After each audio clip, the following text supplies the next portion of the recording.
Christmas is some amazing holiday.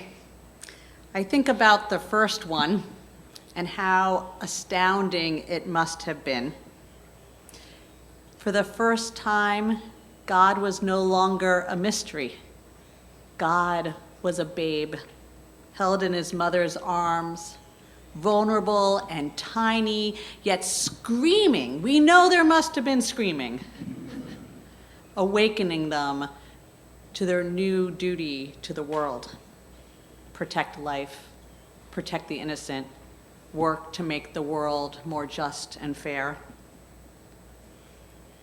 God was just a human being, and yet God had all that a human being could bring: love, empathy, concern, capability, different and diverse. And where was this God born to and into? An oppressive empire,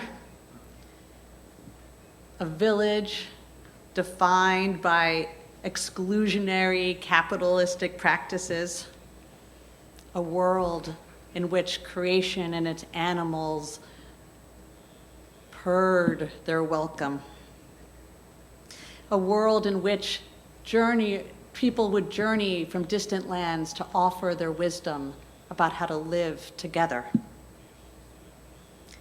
Into this world, that babe was born some 2,000 years ago. A babe like you and like me. You know, some days I think our world is not that different from the world Jesus was born into.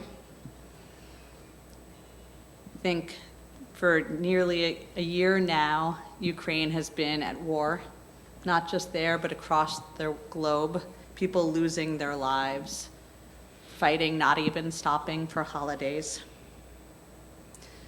Not just a year ago, the Omicron variant was closing down our family gatherings, our community spaces like this, instilling fear into the world. How close could you be to another person? What trust or distrust would pull you close? We had an election that tested our faith in our neighbors and in our democracy.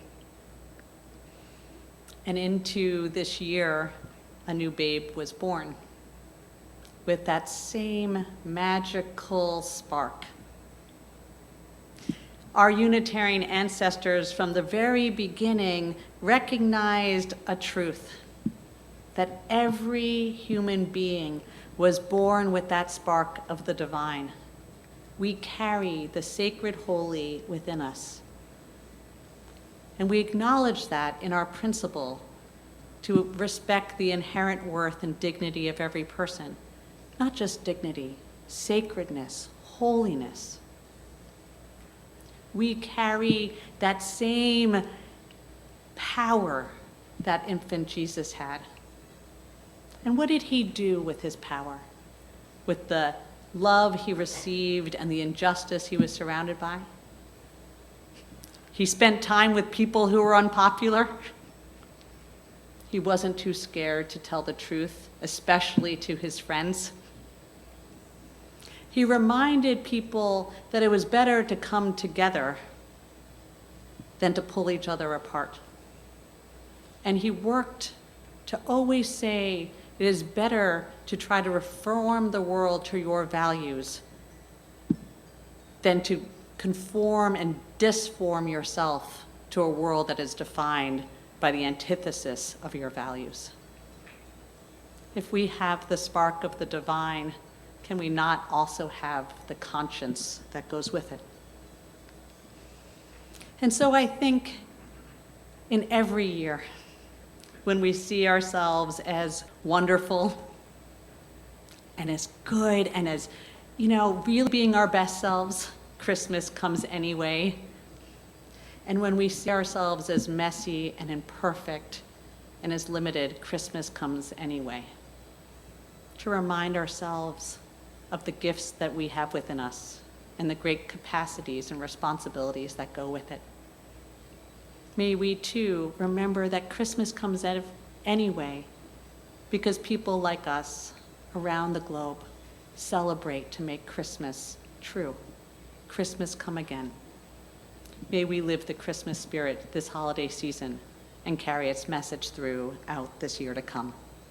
May it be so, and amen.